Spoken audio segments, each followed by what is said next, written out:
मित्रों, शुभ दिवस। आज सबसे पहले हम एक अत्यंत सक्रिय होनहार युवा श्याम सिंह राजपूत जी, जो जनपद औरैया के कस्बा सहार स्थित एनटेक कंप्यूटर सेंटर के डायरेक्टर हैं। आप में हमने बहुत एक सराहनीय परिवर्तन देखा है आम युवाओं की अपेक्षा, कि आप हमेशा युवाओं को समुचित मार्गदर्शन देते हैं और एक शुभ संदेश साझा करते हुए ये खुशी हो रही कि आप बहुत लंबे समय से युवाओं को स्किल ट्रेनिंग दे रहे हैं। आपके प्रशिक्षण प्राप्त किए हुए युवा प्रदेश ही नहीं, देश के तमाम उद्योग समूहों और प्रतिष्ठानों में सेवाएं दे रहे हैं। तो हम आज एक महत्वपूर्ण विषय पर आपसे चर्चा करना चाहते हैं कि श्याम जी, आपका हार्दिक स्वागत है हमारे चैनल में। कि आप लंबे समय से युवाओं को अपने इस प्रशिक्षण संस्थान में स्किल ट्रेनिंग दे रहे हैं, पर आज हम समाज में देख रहे हैं कि युवाओं में अत्यंत कहते हैं निराशाजनक परिवर्तन देखने को मिल रहा है। आज युवाओं में नैतिकता, शिष्टाचार और सभ्यता का जो है हिरास देखा जा रहा है। उनमें ये चीज़ें विलुप्त हो रही हैं। क्या कारण है, आप बताएं। देखिए, बहुत पहले तो मैं बहुत नमस्कार करना चाहूँगा सभी को, जहाँ तक ये आज सर के चैनल के माध्यम से और जहाँ पे भी जो सोशल मीडिया पे जाएगा, तो एक जो सर ने विषय उठाया वो बहुत ही मतलब चिंता का एक विषय बना हुआ है। और जैसा कि सर ने कहा कि काफ़ी समय से हम युवाओं के साथ जुड़े हुए हैं, उनको स्किल ट्रेनिंग दे रहे हैं, साथ ही साथ उनको इथिक्स की भी नॉलेज दे रहे हैं। जैसा कि सर ने सवाल उठाया कि जो नैतिकता का ह्रास हो रहा है, तो यकीनन हमने देखा है पहले भी यूथ हमने पढ़ाए, अब उनकी बच्चे पढ़ने आने लगे हैं, तो काफ़ी वक्त हो गया है। तो मैंने पहले के यूथ में और अब के यूथ में एक चीज़ की यही सबसे बड़ी कमी देखी है कि पहले जो यूथ हुआ करते थे उनके अंदर एक नैतिक भाव हुआ करता था, नैतिक वैल्यूज़ को वो समझते थे। आज का जो यूथ आ रहा है, जेन ज़ी आ रहा है, उसकी जो अपनी नैतिक वैल्यू है वो नज़र ही नहीं आती हैं। वो नैतिक वैल्यू से एकदम से मतलब हट चुके हैं। और जो एक डायरेक्शंस की कमी कह लें या जो कुछ भी कह लें, तो वो इस टाइप से जब वो निकले अपने बचपन से, तो उन्होंने बचपन में भी पहले हम लोग देखे थे बहुत सारी एक्टिविटीज़ फिजिकली करते थे। आज सारी फिजिकली वो जितनी भी एक्टिविटीज़ हैं फ़ोन के अंदर करते हैं। फ़ोन को देखते देखते वो बड़े हुए हैं, टेक्नोलॉजीज़ को देखा, लेकिन टेक्नोलॉजी के साथ साथ वो उस फ़ोन और डिवाइस को ही सारी चीज़ें समझ बैठे हैं। इस कारण से अपनी वो नैतिक वैल्यू में उनके अपने कर्तव्य आते हैं, ड्यूटीज़ आती हैं, वो समाज का चीज़ें आती हैं, फिर कंट्री के लिए कुछ आता है, अपने लिए आता है, अपने घर परिवार के लिए आता है। तो वो सारी चीज़ें कहीं ना कहीं हमने उनके अंदर मतलब विलुप्त सी देखी हैं। मतलब बहुत ही नॉर्मल मात्रा में ये सारी चीज़ें हमने वहाँ पे नोटिस करा है। तो इन सब चीज़ों का बस यही है कि जहाँ पे टीचर्स हैं, अगर उनके गार्जियंस उस चीज़ को नहीं समझ पा रहे हैं, तो हम सब टीचर का एक नैतिक वैल्यू बनता है कि उनको पहले तो हम नैतिक वैल्यू उनके अंदर बिल्ड करें। क्योंकि हम ये चाहते हैं कि कोई भी एजुकेशन आज बड़ी चीज़ नहीं है, कि शिक्षा और एजुकेशन और वो एकेडमिक एजुकेशन तो मोबाइल फ़ोन के माध्यम से, कोई टेक्नोलॉजी के माध्यम से ले लेंगे, लेकिन हमने उनके अंदर जो देखा है नैतिक वैल्यू से सर समाज का, एक अच्छे समाज का निर्माण होता है। और हमारे देश का समाज जो निर्माण है उसमें उनकी बहुत बड़ी भागीदारी होती है। आप देख रहे होंगे कि जितना कोई भी आंदोलन हो या कोई भी प्रोटेस्ट हो या कुछ भी हो, तो ये उठता है, शांत हो जाता है। इसकी वजह यही है कि अवेयर नहीं है, कि वो सही ये नहीं जानते हैं। नैतिक वैल्यू हमको सही गलत की पहचान देती है। नैतिक वैल्यू हमको अपनी ड्यूटीज़ को निभाने का जो है ना वो बताता है कि हमको कौन सा ड्यूटीज़ और उसके जो जो टाइम और लिमिटेशंस क्या है वो सब बताता है। ये सब चीज़ें जब हमारे अंदर, जब एक यूथ के अंदर चलेगा, तो हम देखेंगे कि हमारा जो समाज और जो हमारा जो देश है वो ऑटोमेटिक तरक्की करेगा। इनकेस हम देखते हैं आज हम लोग 21वीं सदी में चल रहे हैं और आज हमारे पास शिक्षा, और कहीं पे कोई घटना घटती है तो तुरंत हम देखते हैं, तुरंत हमारे पास आती है। तो उन घटनाओं से भी हम सीख नहीं पा रहे हैं, क्योंकि हमारे पास अपनी कोई बैकग्राउंड नहीं बनाया है। यूथ को ऐसा कोई सिखाया नहीं गया है। यूथ को केवल ये बताया जाता है, जब वो आता है, मैं देखता हूँ कि यूथ को जब से मैं फेस कर रहा हूँ, तो मैं केवल एक ही चीज़ देख रहा हूँ कि वो जहाँ से भी निकल के आते हैं, मेरे पास तो 6 महीने के लिए आते हैं, 1 साल के लिए आते हैं, लेकिन वो जहाँ पे उन्होंने एजुकेशन के लिए 12 साल 20 साल बिताए हैं, तो वहाँ से वो कुछ भी सीख के नहीं आते। हाँ, तो मैं यही देखता हूँ कि मैं जी मेरे से जितना होता है कि मैं इनको इनकी सबसे पहले तो नैतिक वैल्यूज़ को बढ़ाता हूँ, पढ़ाने की कोशिश करता हूँ। फिर भी उनके अंदर मतलब इतनी चीज़ें मतलब पहले से मतलब पड़ी हुई है, तो मेरे लिए मतलब समय कम पड़ जाता है कि ये बस एक ही चीज़ कह रहा हूँ कि जो टीचर है, जो भी जहाँ से भी आ रहे हैं, वो इनकी नैतिक वैल्यू को बिल्ड करें, वरना हमारा देश जो एक अच्छे रूट और अच्छे डायरेक्शंस में जाना चाहिए वो जा नहीं पाएगा, क्योंकि हमारे पास मैन पावर यूथ का है और वो यूथ अनस्किल्ड है और अनएथिकल उसकी जो वैल्यूज़ हैं वो गिरती जा रही हैं लगातार। तो सबसे पहले इन इथिकल्स वैल्यू, नैतिक वैल्यूज़ को हमें बिल्ड करना पड़ेगा, बढ़ाना पड़ेगा। इनकेस हम लोग कोई धर्म, मजहब, जात और इन सब में बढ़ता जा रहा है, और उसको उसको आज जिस युग में हम जी चुके हैं, जी रहे हैं, उसमें जाति, धर्म और इन सब की जगह नहीं बचती है। लेकिन हम देख रहे हैं कि यूथ उसको अपने अंदर इस कदर व्याप्त कर रहा है। हम आपकी मदद करना भी चाहें तो नहीं करेंगे, क्योंकि हमको पता है कि आप किस जात से हैं। पूर्वाग्रह में बंधे हुए हैं सर, कोई मदद करना चाह रहे हैं नहीं करें, क्योंकि हमको पता है कि आपके अंदर जिस टाइप का स्किल है, आपकी ज़रूरत कहाँ है, हमको पता है कि आपको अगर हम वहाँ बता देंगे आप जो है प्रोग्रेस कर जाएंगे। लेकिन हम इसलिए नहीं बताएंगे क्योंकि आपकी जाति दूसरी है, आपका धर्म दूसरा है। लेकिन हम ये भूल जाते हैं कि ये सब जब किसी चीज़ की प्रोग्रेस हम रोकते हैं, किसी पेड़ को अगर हम पानी की ज़रूरत है नहीं देते हैं, तो वो पेड़ वहीं पर रुक जाता है, सबका पूरा एनवायरनमेंट इफेक्ट करता है। ठीक उसी प्रकार से कोई यूथ है, हम उसकी जब हेल्प करते हैं, उसको डायरेक्शंस देते हैं, तो वो उसका ही निर्माण नहीं होता, समाज का होता है, जिस गांव में रहता है उसका होता है, उसके साथ साथ देश का भी निर्माण होता है सर। तो ये चीज़ मैंने देखी है कि आज का जो यूथ आ रहा है, आज का भी जेन जी आ रहा है, उसको कोई भी हिस्टोरिकल ज्ञान नहीं है, कोई नैतिक ज्ञान नहीं है, कोई कर्तव्य एंड ड्यूटीज़ का ज्ञान नहीं है। तो सबसे बड़ी ये चीज़ मैं देखता हूँ। और जो पहले आता था, बच्चा सीखने की कोशिश करता था, आदर सम्मान हुआ करता था, आज वो नहीं जानता कि टीचर की क्या वैल्यूज़ हैं, उसको कैसे रिस्पेक्ट करना है, मदर फादर को रिस्पेक्ट कैसे करना है, उसके अंदर कोई ऐसी चीज़ नहीं बची है। इसलिए बहुत चिंता का विषय सर मैं देखता हूँ कि ये चीज़ अगर हम लोग टाइम रहते इन युवाओं के अंदर नहीं डाल पाए जो अब आ रहे हैं, तो आने वाले समय में हम लोग बहुत बड़ा क्राइम या बहुत बड़ा ये सब चीज़ों का फेस करेंगे। तो ये बहुत चिंता। बहुत अच्छा, ये बिल्कुल आपने सटीक जानकारी दी और चिंता व्यक्त की। आज जितने अपराध हो रहे हैं, आप देखते हैं कि अधिकांशता भटके हुए युवाओं द्वारा किए जा रहे हैं। इसके लिए देखिए सोशल मीडिया भी उत्तरदायी है, पर सोशल मीडिया में जो भी विषय सामग्री परोसी जा रही है उसको देखने वाला कोई नहीं। आज जितने भी संचार साधन हैं सोशल मीडिया के, उनमें नैतिकता कम, अनैतिकता ज़्यादा परोसी जा रही। अब ये जिम्मेदारी किसकी है?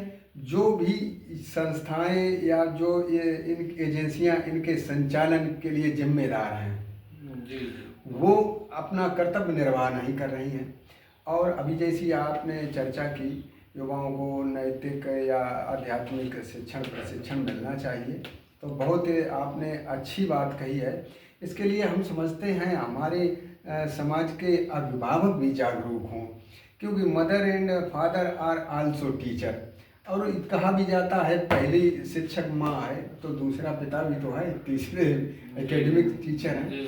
तो माता पिता को अपने बच्चों को आध्यात्मिक एवं नैतिक गुण अवश्य प्रदान करने होंगे कि हमने देखा है कि अभिभावक अपने बच्चों को अच्छी सीख कम, बुरी सीख ज़्यादा देते हैं। फिर भाई जैसा बोओगे वैसे ही तो पाओगे। जी जरूर। तो हमें अपने घर, समाज और समुदाय और संसार की ये चिंता है, तो हमें बच्चों को नैतिक एवं आध्यात्मिक और ये शिष्टाचार सिखाना होगा। हम उन्हें पवित्र ग्रंथों के उदाहरण भी दे सकते हैं। अच्छा, आपने देखा होगा कि आज की विषय सामग्री में आध्यात्मिक, नैतिक ये प्रसंगों का अभाव है। आज ये बिल्कुल विषय सामग्री परिवर्तित हो गई। तो पहले एक आध्यात्मिक शिक्षण, प्रशिक्षण, उदाहरण दिए जाते थे, है ना। अब नैतिक कहानियाँ नहीं हैं। पहले नैतिक कहानियाँ भी विषय सामग्री में होती थी, नैतिक शिक्षा भी होती थी। तो ये सब सरकार की जिम्मेदारी है कि हमारे जो विषय सामग्री है, शैक्षिक पाठ्यक्रम में बदलाव लाना चाहिए कि इसके लिए तकनीकी और ये जो आध्यात्मिक शिक्षा, इस पर, और नैतिक शिक्षा, पहले नैतिक शिक्षा की कक्षाएं लगती थी, है ना। अब हम देखते हैं नैतिक शिक्षा की कक्षाएं कहाँ लग रही। नैतिक बैलेंस डिस्टर्ब चल रहा है। यस, हाँ। तो हम समझते हैं कि ये नैतिक शिक्षा है कि moral education is mother of education. सभी शिक्षाओं की ये माँ है। तो जब उसे ही हम नहीं प्रदान करेंगे तो हम बच्चों में कैसे नैतिक और आध्यात्मिक गुणों का दर्शन कर सकते हैं। जी। तो अच्छा, बहुत अच्छी जानकारी दी है। तो आप क्या इसका कुछ और आप हल बताएंगे? देखिए, सबसे पहले तो जो आपने अभी कहा कि हमारा जो गार्जियंस है वो उस चीज़ को सपोर्ट नहीं कर पाता। तो देखिए, गार्जियंस का ये है कि इस समय जो महंगाई का समय चल रहा है, गार्जियंस को टाइम नहीं होता और फिर वो इतना टेक्निकल अवेयर नहीं है। और आज का जो बच्चा है घर का, वो छोटा है या बड़ा है, वो अवेयर है टेक्निकल चीज़ें, ऐप चला रहा है, सोशल मीडिया के ऐप चला रहा है। हाँ, बट ये वो नहीं जानते हैं कि वो क्या चला रहा है। इस पे अगर हम निगरानी नहीं रखेंगे तो यकीन मानिए कि सोशल क्राइम बढ़ेंगे और जो बढ़ चुके हैं, इनको अगर हमें रोकना है तो हमको केवल एक ही चीज़ बस उनके अंदर डालना है कि जब भी आप किसी भी सोशल मीडिया पे किसी भी कंटेंट को देखें तो उसके दोनों पहलू को समझें और इसके बाद डिसीजंस लें। और दूसरी चीज़ क्या है कि जितना वर्गलिटीज चल रही है सोशल मीडिया के अंदर, उनको वो क्लिक ना करें, और क्लिक करें तो उनको फुल वॉच ना करें। वॉच करने से क्या होता है कि वो रैंक कर जाता है और सभी के डिवाइस के अंदर चला जाता है। तो आप देखेंगे कि आज जो वायरल का एक बुखार चला है और एक ये सब चीज़ें, तो मतलब आज आप देखिए अच्छे लोग और अच्छे कंटेंटर उतना वायरल नहीं होते हैं। आप कुछ भी गलत सलत डाल दीजिए, वो वायरल हो रहा है। उन सब की चीज़ यही है कि यही तो हमें दर्द है। हम अपने श्रोता, अभिभावकों और युवाओं से भी आह्वान करेंगे कि हम लोग अक्सर शैक्षिक आध्यात्मिक नैतिक परिचर्चाएं किया करते हैं, लेकिन हमने देखा है जो हम डालते हैं उसे लोग उतना लाइक या नहीं करते जितने नाचने गाने या भद्दे कुछ भी आप डाल दो, मतलब प्रदर्शन करने वाले कंटेंट ऐसा डाल दें आपकी जिसमें कुछ भी नहीं है, वो आप देखेंगे वॉच करेगा इसको। और तो ये सब उनके अंदर जो क्वालिटी बिल्ड नहीं हो रही है, सबके पीछे बस वही है कि उनकी अपनी ड्यूटीज और नैतिक वैल्यू क्या है। सब नैतिक अगर वैल्यू हम सही रखते हैं, मैंने एक चीज ये ऑब्जर्व की है, वो बस ये है कि अगर हम एजुकेशन आज बड़ा चीज नहीं है। एजुकेशन पढ़ाई का, एकेडमिक का या टेक्निकल कोई भी नॉलेज आज हम घर बैठे ले सकते हैं कहीं भी। लेकिन अगर मैंने उसके अंदर इस नेशन को प्रोग्रेस करने के लिए, ये मतलब सभी के लिए संदेश है, सारे टीचर्स हैं, सारे अभिभावक हैं, या जो भी कुछ सिखाते हैं इस इंडिया के अंदर, एक ही बस अनुरोध है कि इंडिया को अगर प्रोग्रेसिव करना है तो बस केवल उनके अंदर नैतिक वैल्यू डालिए जो पहले हुआ करती थी।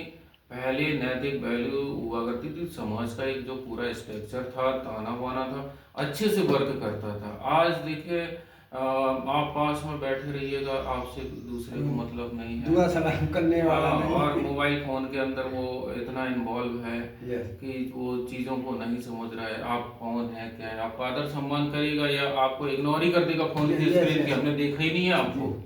आप भाई आपने उसको शिक्षा दी या आप उससे बड़े रिश्ते में हैं, तो वो स्क्रीन देख रहा है अब वो स्क्रीन देख के वो ऐसा फील कराएगा आपको कि हमने आपको देख ही नहीं पाया है। तो ये आप देखिए। हाँ, दूसरी चीज, अगर इसी वीडियो को बहुत लंबा हो जाएगा ये वीडियो, मैं आपको एक चीज बता दूं कि जब भी ये सब चीजें करती हैं, देखिए कोई भी चीज का जो तरक्की है, कोई भी बच्चा है आपका है, या तो टीचर हो या कोई अभिभावक हो, उसके दो बच्चे हैं, लेकिन जो रिस्पेक्ट बच्चे की करता है, उनके अभिभावक भी उसी को कोई ना कोई इंटरनली या एक्सटर्नली लाभ देने की कोशिश करते हैं, क्योंकि वो चीज़ें दिल से नहीं। यस। अब जैसे हम टीचर वर्ग है कोई भी, अब बच्चा टीचर को क्या चाहिए? टीचर को चाहिए केवल सम्मान। यस। और वो जब वो ही देना नहीं चाहता, हाँ, जब वो करना नहीं जानता, तो वो टीचर क्या है कि वो हिसाब से उस चीज़ को मतलब अपनी जो 100% जो परफॉर्मेंस है, 100% जो एजुकेशन बच्चे को देनी चाहिए, वो नहीं दे पाता है, दे ही नहीं पाएगा। दिल से चीज़ें कनेक्ट करती हैं, ये तो रिलेशन ही एक इस टाइप का है। तो मैं तो बहुत टाइम से ये सब चीज़ों को देख रहा हूँ कि जो मैं तो ये देख रहा हूँ कि जहाँ से वो बच्चा निकल रहा है 18-20 साल का पढ़ के, वो लोग क्या सिखा रहे हैं। हम तो मान के चलिए टेक्निकल हमारा विषय है, लेकिन हम उनको सॉफ्ट स्किल देना पड़ रहा है मुझे, और मेरी सॉफ्ट स्किल 2-4-6 महीने की है, उसमें हम जितना परिवर्तन ला सकते हैं उतना तो लाते हैं। लेकिन यही संदेश है कि मतलब सभी लोग ये चीज़ को करें, इनकेस ये कंट्री के यूथ और इनका हम फायदा नहीं ले सकते। इतना यूथ कहीं नहीं है, पूरा वर्ल्ड में इतना यूथ नहीं है जितना इंडिया के अंदर। लेकिन ये यूथ इस समय एकदम भूत की तरह है, मतलब उसके अंदर कुछ भी नहीं है। आप उससे बात नहीं कर सकते, आप उसके साथ कोई चीज़ शेयर नहीं कर सकते, क्योंकि वो चीज़ें पढ़ता ही नहीं है। उसने हिस्ट्री पढ़ी नहीं कभी, न्यूज़पेपर पढ़ता नहीं वो कभी, ठीक है। वो पढ़ते भी हैं तो उन्हें क्या पढ़ना चाहिए, वो नहीं पढ़ते, ये भी जानते नहीं है। वो तो बड़ा विषय आपने अच्छा उठाया ये, नहीं, और बहुत अच्छा आपने जो भी विचार व्यक्त किया। और इस अवसर पर हम अभिभावकों से पुनः निवेदन करते हैं, हम और श्याम सिंह जी, कि यू आर माइनर्ड यूथ। आज तक हमने आपके अंदर कोई ऐसी चीज़ नहीं देखी जिसे हम ये फील कर सकें कि आप में ये कमी है। आप हमेशा हमारा ही नहीं अन्य अभिभावकों का भी सम्मान करते हैं और संकोच नहीं करते हैं। जैसे नई युवा पीढ़ी में देखा, वो मौका देख के शिष्टाचार कर लेकिन हमने श्याम सिंह जी में ये नहीं देखा है। तो हम ये कहना चाहते हैं कि अभिभावक भी अपने बच्चों को नैतिक व आध्यात्मिक शिक्षा प्रदान करें। हाँ, एक बैलेंस बनाना। और जो एकेडमिक टीचर है, हमने अपने एक अंग्रेजी के काव्य ग्रंथ में टीचर पर कविता लिखी है, आपने कई बार सुनी है, teacher is the true copy of God. तो उन्हें भी अपने को गॉड समझ के बच्चों को आध्यात्मिक, नैतिक और जो भी ज़्यादा से ज़्यादा अच्छी चीज़ें हों वो प्रदान करें, क्योंकि वो ईश्वर के वही देखिए, जब तक एकेडमिक एजुकेशन हो कहीं पे भी हो, हमारा अपना पहला चैप्टर बस यही होना चाहिए कि सबसे पहले उसके अंदर अनुशासन डालें, इसके बाद हम अपना चैप्टर शुरू, क्योंकि इसका हर कदम पर हमको, समाज को लाभ मिलेगा। इतना ही बस पर्याप्त है कि अगर हम बच्चे को अच्छा बनाएंगे तो हमारा परिवार अच्छा होगा, हमारा समाज अच्छा होगा और हमारा समुदाय और संसार अच्छा होगा। देखिए आज हम लोग इतना सब कुछ कर रहे हैं और आयोजन कराते हैं, सब कुछ कराते हैं, उसका कोई मायने नहीं होता जब तक हम उसको ये बताएं ना। हमने देखा एक चीज़ कि जो पढ़ा लिखा भी नहीं है और पढ़ा भी है, उसके अंदर कुछ अच्छा करने का, कुछ दया भाव तो है, लेकिन एक्चुअल में वो नहीं जान रहा है कि ये दया भाव कंटिन्यू रखना है। जैसे आप देखेंगे कि कोई भागवत होती है या कोई आयोजन होता, भंडारा होता है, तो आपने देखा होगा कि वो कुछ सड़क पे कुछ बैरिकेडिंग लगा के और उनको प्रसाद वितरण कर रहे होते हैं, बच्चे कर रहे होते हैं, कोई शरबत पिला रहा है, कोई कुछ कर रहा है। तो हमने उनसे ये बस यही जानना की कोशिश की कि ये शरबत जो है किस लिए पिला रहे हैं। तो वो बच्चा केवल ये नहीं जान रहा है कि ये कोई एक दिन का काम नहीं है, ये हमारा मानवता के लिए और प्रकृति के लिए नित्य सेवा करने का मैसेज उनको नहीं देता।